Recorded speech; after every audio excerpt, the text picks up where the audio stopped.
এবং প্রবর্তিতং চক্রম নানু বর্তয়তিহ যহ অঘায়ুরিন্দ্রিয়া রাম মোঘম পার্থ সজীবতি। অনুবাদ: হে অর্জুন, যে ব্যক্তি এই জীবনে বেদের দ্বারা প্রতিষ্ঠিত যজ্ঞ অনুষ্ঠানের পন্থা অনুসরণ করে না, সেই ইন্দ্রিয় সুখপরায়ণ পাপী ব্যক্তির বৃথা জীবন ধারণ করে। তাৎপর্য: বৈষয়িক জীবন দর্শন অনুযায়ী অক্লান্ত পরিশ্রমের দ্বারা অর্থ উপার্জন করে ইন্দ্রিয় সুখ ভোগ করার যে অর্থহীন প্রচেষ্টা, তা অতি পাপের জীবন বলে ভগবান তা পরিত্যাগ করতে নির্দেশ দিয়েছেন। তাই যারা জড়জাগতিক সুখ ভোগ করতে চায়, তাদের এই সমস্ত যজ্ঞ অনুষ্ঠান করা অবশ্যই কর্তব্য।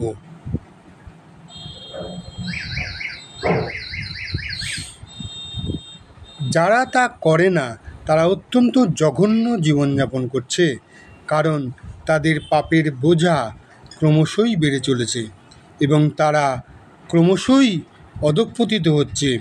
কর্মযোগ, জ্ঞানযোগ, ভক্তিযোগের মধ্যে একটিকে অবলম্বন করে আত্ম উপলব্ধি করা মানব জীবনের উদ্দেশ্য।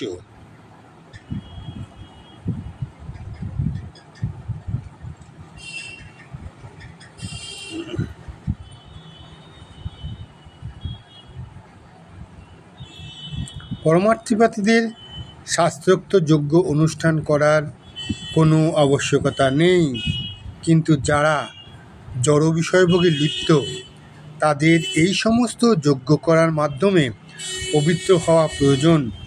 মানুষ নানা কর্মে লিপ্ত থাকতে পারে, কিন্তু ভগবানের সেবায় কর্ম না করা হলে সমস্ত কর্মই সাধিত হয় ইন্দ্রিয় তৃপ্তির জন্য। তাই পুণ্য কর্ম করে তাদের পাপের ভার লাঘব করতে হয়। এইভাবে যজ্ঞ অনুষ্ঠান করতে করতে জীবের অন্তরে কৃষ্ণভক্তির বিকাশ হয়। তাই মানুষের কর্তব্য হচ্ছে বেদের নির্দেশগুলিকে কেবল নৈতিক আচার অনুষ্ঠানের মধ্যে সীমিত না রেখে তার মাধ্যমে কৃষ্ণভক্তি লাভের চেষ্টা করা।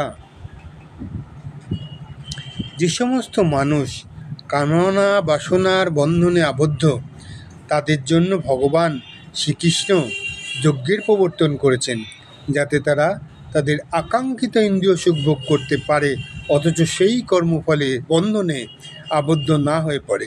এই জগতের উন্নতি নির্ভর করে ভগবানের ব্যবস্থাপনা, অর্থাৎ তার আজ্ঞাবাহক দেবদেবীর উপর।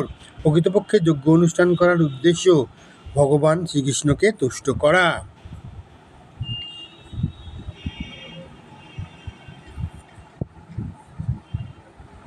প্রভুপাদ বাণী। আত্মার আয়তন: কেশাগ্রকে শতভাগে ভাগ করে তাকে আবার শতভাগে ভাগ করলে তার যে আয়তন হয়, আত্মার আয়তনও ততখানি। আত্মার বৈশিষ্ট্য: আত্মার কখনো জন্ম হয় না বা মৃত্যু হয় না, অথবা পুনঃ পুনঃ তার উৎপত্তি বা বৃদ্ধি হয় না। তিনি জন্মরহিত, শাশ্বত, নিত্য এবং পুরাতন হলেও চিরনবীন।